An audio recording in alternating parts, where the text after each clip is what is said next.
Assalamualaikum warahmatullahi wabarakatuh.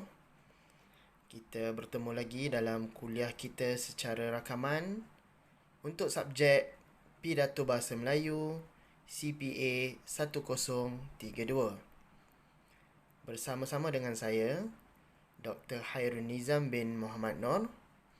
Marilah kita sama-sama meneruskan kuliah dalam semester ini dengan tajuknya pada minggu ini adalah simulasi dan praktikal pidato bertema.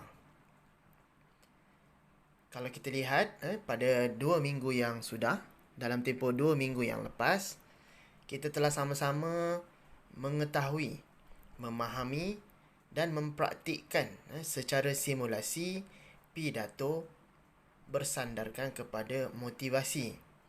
Dan sebelum itu kita juga pernah berbincang, mengetahui, memahami dan membuat simulasi pidato berbentuk maklumat. Jadi pada hari ini ia merupakan kesinambungan kepada apa yang telah kita lakukan dalam minggu-minggu yang lepas.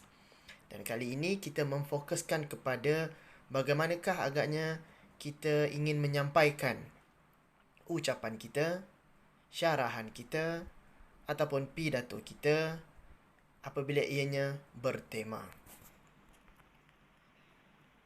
Hasil pembelajaran yang diharapkan pada penghujung kuliah kita pada minggu ini dan juga minggu hadapan adalah anda sebagai para pelajar diharapkan agar dapat memahami konsep pidato atau syarahan ataupun ucapan yang bertema.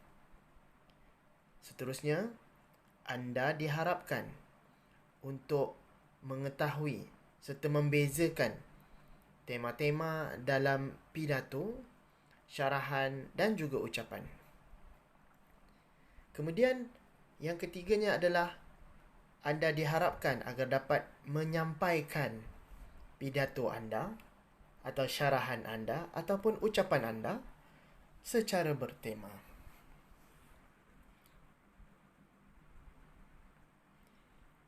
Baik, mari kita fahami apakah agaknya pidato bertema.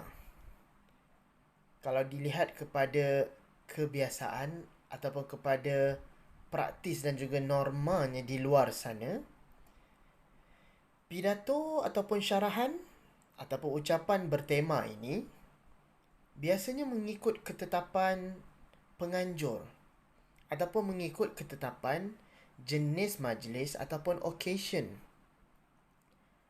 Kalau majlisnya adalah anjuran jabatan-jabatan kerajaan, mungkin pidato ini akan terkait kepada latar belakang jabatan kerajaan tersebut. Kalau pidato ini dianjurkan oleh mungkin organisasi swasta, mungkin intipati ataupun tema pidato tersebut akan bersandarkan kepada latar belakang organisasi ataupun industri tersebut. Tema kebiasaannya melibatkan pertandingan ataupun diadakan kerana adanya sambutan sesuatu kerajaan ataupun kerajaan ataupun perayaan.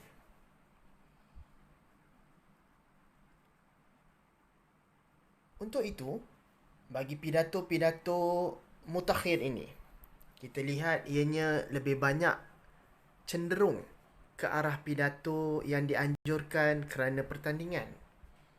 Begitupun, pertandingan-pertandingan pidato ini tidak lari kaedahnya ataupun formatnya antara satu sama lain. Tidak kiralah kalau ianya dianjurkan oleh jabatan kerajaan ataupun agensi kerajaan, kalau ianya dianjurkan oleh pihak swasta ataupun badan persendirian, formatnya hampir sama.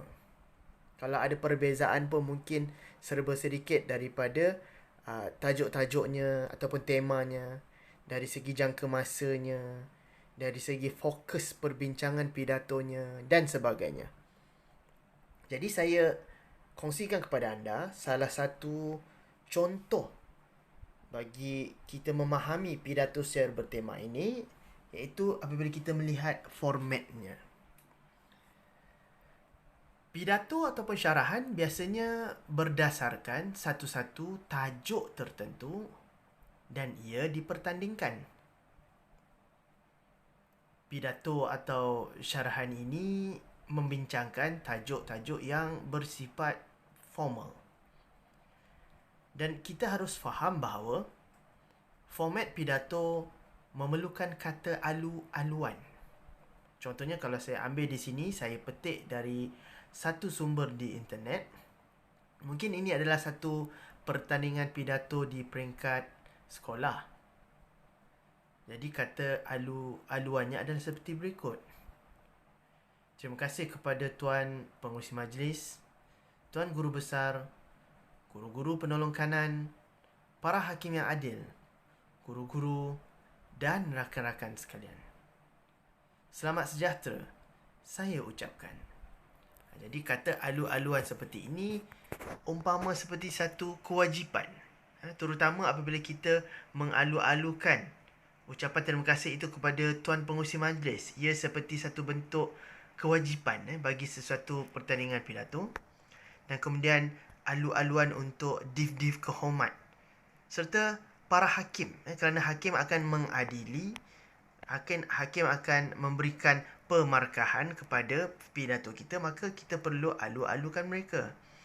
Dan juga kepada hadirin dan hadirat yang berada dalam dewan yang sedang menonton pertandingan pidato, terutamanya yang sedang menonton diri kita yang sedang berpidato.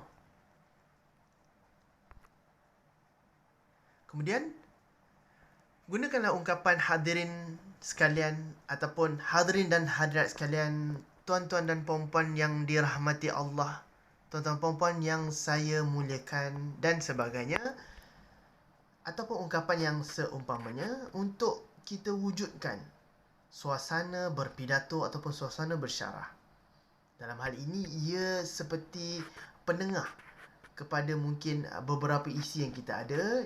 Bila kita hendak berganjak kepada isi yang seterusnya, ataupun kita hendak beralih kepada intipati pidato kita yang seterusnya, maka kita gunakan ungkapan hadirin dan hadirat sekalian, tuan-tuan dan puan-puan yang dirahmati Allah sekalian. Kerana apa?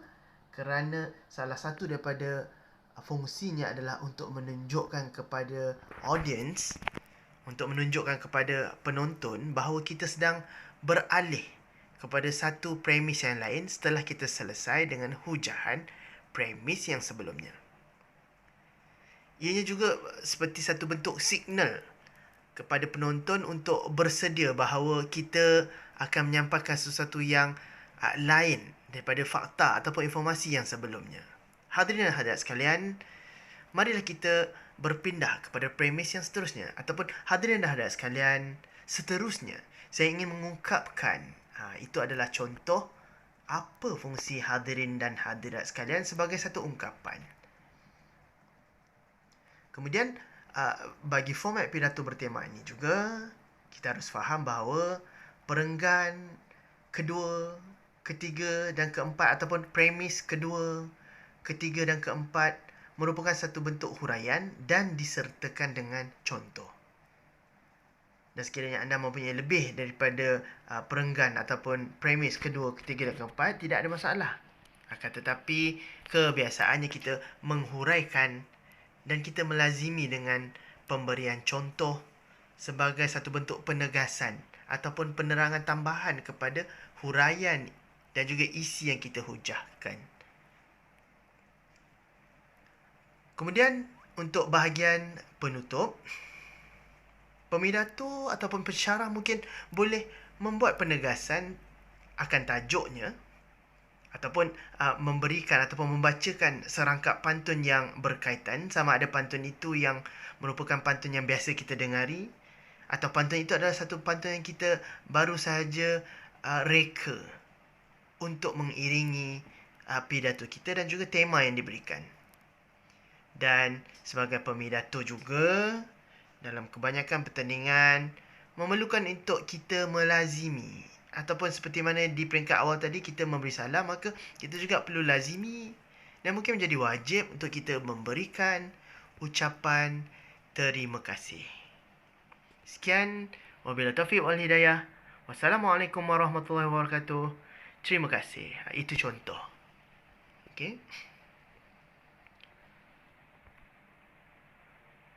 Baiklah, ini adalah antara contoh tema-tema yang biasa ada dalam satu-satu pidato ataupun satu-satu pertandingan pidato yang diberikan ataupun telah difikirkan terlebih dahulu oleh pihak penganjur. Yang biasa kita lihat mutakhir ini adalah pidato yang bertemakan kenegaraan. Dan pertandingan pidato kenegaraan ini sememangnya telah berakar umbi sejak dahulu lagi. Dan ia dimulakan daripada peringkat zon, daerah, negeri dan kemudiannya ke peringkat kebangsaan. Seterusnya adalah tema pidato bersandarkan kepada tema keagamaan.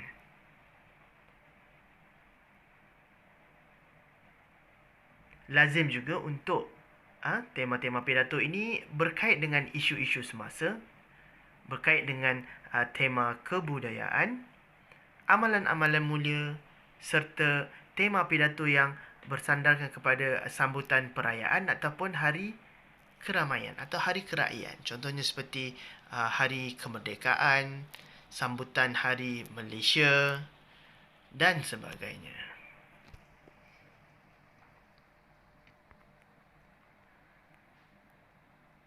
Ini adalah satu contoh yang saya petik dari sumber Yayasan Selangor, dari websitenya atau laman sesawangnya, iaitu yayasanselangor.org.my.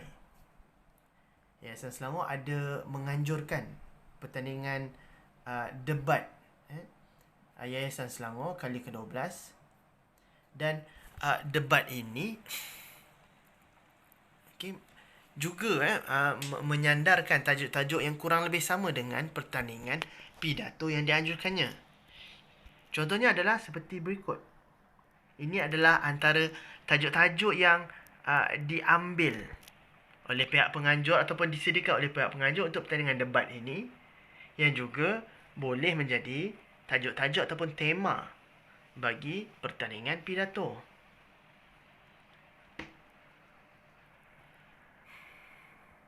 Kita boleh lihat sekiranya kita lihat paparan ini, ianya bersandarkan kepada pertandingan yang mungkin dibuka kepada golongan sasar Yayasan Selangor ini, iaitu para pelajar sekolah. Jadi tajuk-tajuknya memang berkaitan kebanyakannya dengan sistem pendidikan ataupun alam pembelajaran di sekolah. Akan tetapi tajuk-tajuk yang ada dalam laman sesawang Yayasan Selangor ini juga adalah antara tajuk yang biasa diungkapkan dalam pertandingan pidato.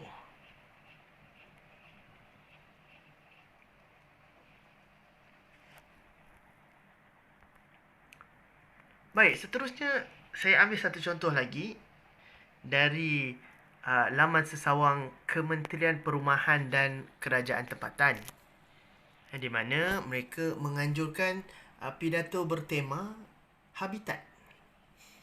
Pada tahun 2019, pertandingan pidato habitat peringkat kebangsaan ini telah dilaksanakan, dan temanya itu adalah juga bersandarkan sempena sambutan Hari Habitat Sedunia peringkat Malaysia pada tahun tersebut.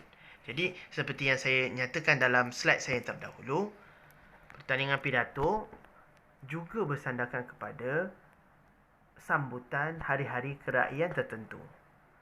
Dan ini adalah contohnya. Dan kalau boleh kita lihat juga, ada satu lagi contoh yang saya bawakan, iaitu pertandingan pidato diraja di negeri Perak.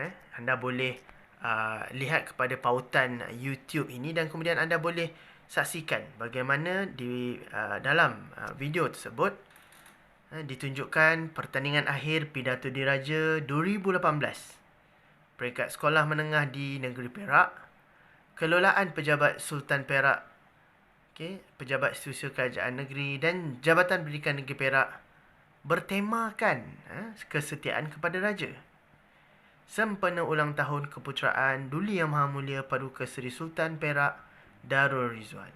Jadi dalam pertandingan itu kita boleh lihat bahawa kategori bahasa yang digunakan adalah bahasa Melayu dan juga bahasa Inggeris, dan telah menarik minat pemindato-pemindato hebat dari seluruh sekolah yang ada di negeri Perak.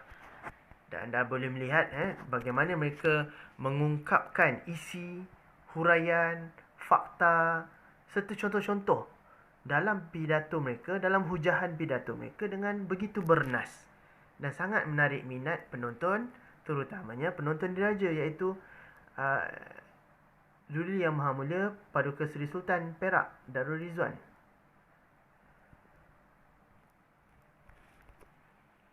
Dan saya bawakan juga satu contoh di sini, anda boleh rujuk nanti melalui pautannya di Facebook ini, iaitu pertandingan pidato kenegaraan peringkat kebangsaan pada tahun 2019.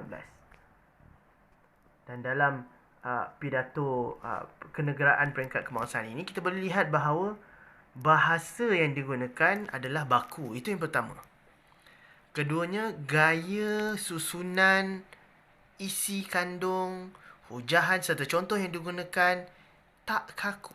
Nampak begitu bersahaja dan tidak seperti menghafal teks.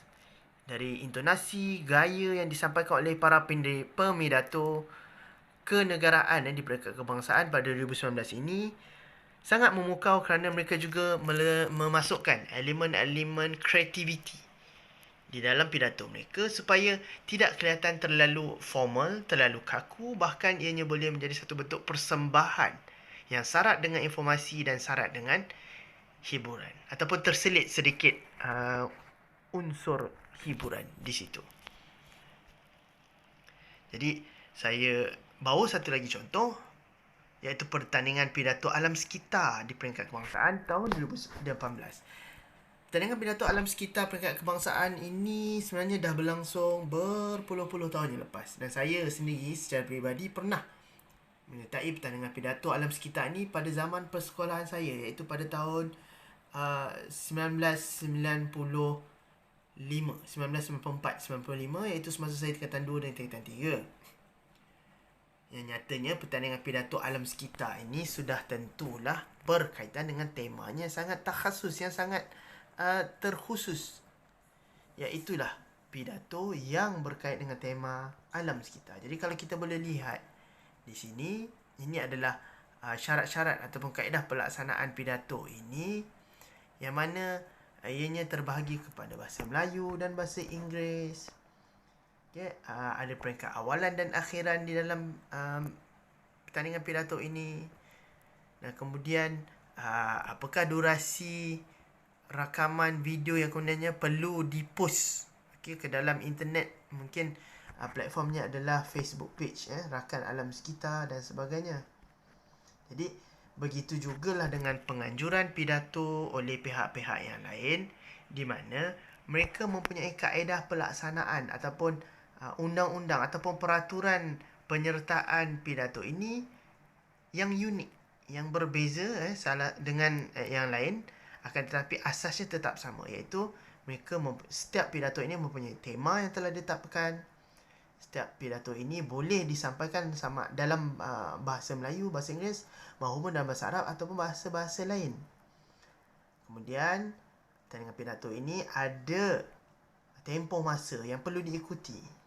Dan kemudian kalau dalam zaman sekarang pertandingan pidato secara dalam talian memerlukan peserta untuk merakam dan kemudian mengupload, memuat naik rakaman video pidato mereka ke laman sesawang ataupun ke page, Facebook page ataupun Insta page penganjur.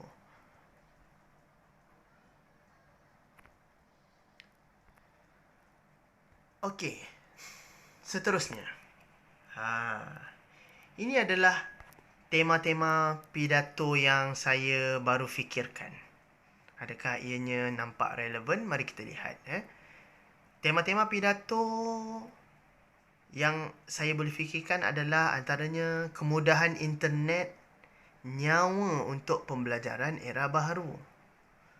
Kedua, disebabkan oleh perkembangan da'i-da'i yang seperti cendawan yang baru tumbuh selepas hujan di negara kita. Mungkin saya terfikirkan bahawa perlu tak untuk kita hujahkan, pidatokan berkenaan dengan peranan da'i, bukan mengejar populariti tetapi kejayaan dalam dakwah.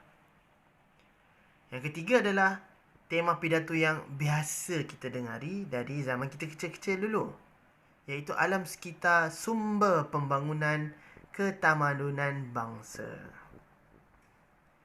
Yang keempat, persoalan yang memang menjadi big question mark dalam kepala sesengara kita, iaitu apakah masih kita anggap bahawa dadah adalah musuh nombor satu negara? Jadi soalan ataupun tema yang saya huraikan di sini adalah dadah bukan musuh nombor satu negara. Ada tanda soal di situ. Kelima, tekanan ataupun stres pembunuh dalam senyap. Betapa manusia pada zaman sekarang kelihatannya acuh tak acuh, endah tak endah dalam penjagaan kesihatan, maka elok juga untuk ia diangkat sebagai satu bentuk tema pidato, stres pembunuh dalam senyap. Kemudian yang keenam adalah gadget dan remaja berpisah tiada. Dalam hal ini, mungkin pemidato ingin melihat kepada susu galur perkembangan internet, gadget dan sebagainya, dan juga keterikatan manusia yang bernama remaja itu bersama gadget-gadget itu. Jadi, tajuk pidato yang saya pilih di situ atau temanya adalah gadget dan remaja berpisah tiada. Kemudian tajuk yang terakhir di situ adalah hidup berjiran, bagai enau dalam belukar, melepaskan pucuk masing-masing.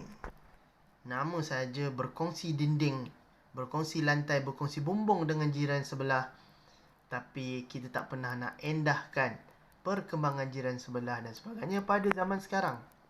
Maka untuk itu, saya bawakan tajuk itu, iaitu hidup berjiran bagai enau dalam belukar, melepaskan pucuk masing-masing. Jadi, bersandarkan kepada 7 pilihan tema-tema pidato ini, maka saya ingin mewajarkan kepada anda semua untuk memilih salah satu daripada tema yang ada ini, dan inilah dia yang perlu anda buat pada minggu hadapan. Pada minggu hadapan, insya-Allah, saya akan pick up ataupun saya akan ambil secara rambang sesiapa sahaja dalam senarai kuliah kita untuk melakukan praktis pidatonya di hadapan kawan-kawan seperti mana yang dilakukan pada minggu yang sudah. Tetapi itu adalah untuk kuliah kita secara live pada minggu hadapan. Pada minggu ini, sehinggalah kepada tarikh untuk assignment ataupun tugasan ini selesai, maka kamu perlu bersedia. Apa dia? Mari kita tengok. Ini adalah satu aktiviti ataupun exercise yang perlu kamu siapkan, yang akan memberikan markah sebanyak 10 untuk kuliah kita. Apa yang kamu kena buat adalah sampaikan dan rakamkan pidato bertema anda tidak lebih dari tempoh 3 minit dalam bahasa Melayu. Sebab subjek kita ini adalah pidato bahasa Melayu, maka perlulah saya secara tuntasnya menyebut bahawa medium kita hanyalah bahasa Melayu. Kemudian pilih satu daripada 7 tema yang saya berikan tadi. Satu daripada 7 tema ini silakan pilih. Dan apabila anda telah memilih salah satu daripada 7 tema tersebut, maka silalah kembangkan idea anda dan sampaikan idea-idea tersebut dalam bentuk pidato. Pastikan ada pembukaan, ucapan salam, alu-aluan dan sebagainya itu. Kemudian isi-isi kandungan pidato anda, huraiannya dan mungkin contoh-contoh yang berkaitan pada sesetengah tempat. Kemudian boleh disampaikan sama ada secara lisan semata-mata atau anda sampaikan dengan alat bantu audio visual. Contohnya seperti anda ingin menyampaikan pidato tapi anda ada PowerPoint ataupun handout dan sebagainya yang ingin dikongsi bersama para pendengar ataupun penonton anda secara online. Pastikan kandungan hujahan anda itu bermanfaat, berfakta dan tidak menyentuh langsung sensitiviti agama, bangsa dan negara. Kemudian, setelah siap, pidato anda yang tidak lebih 3 minit itu, sila upload ataupun sila hantar ke platform yang telah disediakan dalam Goals. Jangan lupa untuk anda sertakan nama, nombor matrik dan program pengajian anda sama ada di dalam pidato tersebut ataupun di dalam message anda kepada saya di dalam Goal. Yang pentingnya adalah ada nama anda, nombor matrik anda dan juga program pengajian. Tarikh akhir untuk anda upload video pidato anda yang tidak lebih 3 minit itu adalah pada 5 Januari 2021, iaitu pada hari Selasa hadapan. Saya ulang suara. Tarikh akhir untuk anda upload video pidato anda yang tidak lebih 3 minit itu bersandarkan kepada satu daripada 7 tema yang saya berikan ini tadi. Maka sila hantar sebelum tamatnya 5 Januari 2021.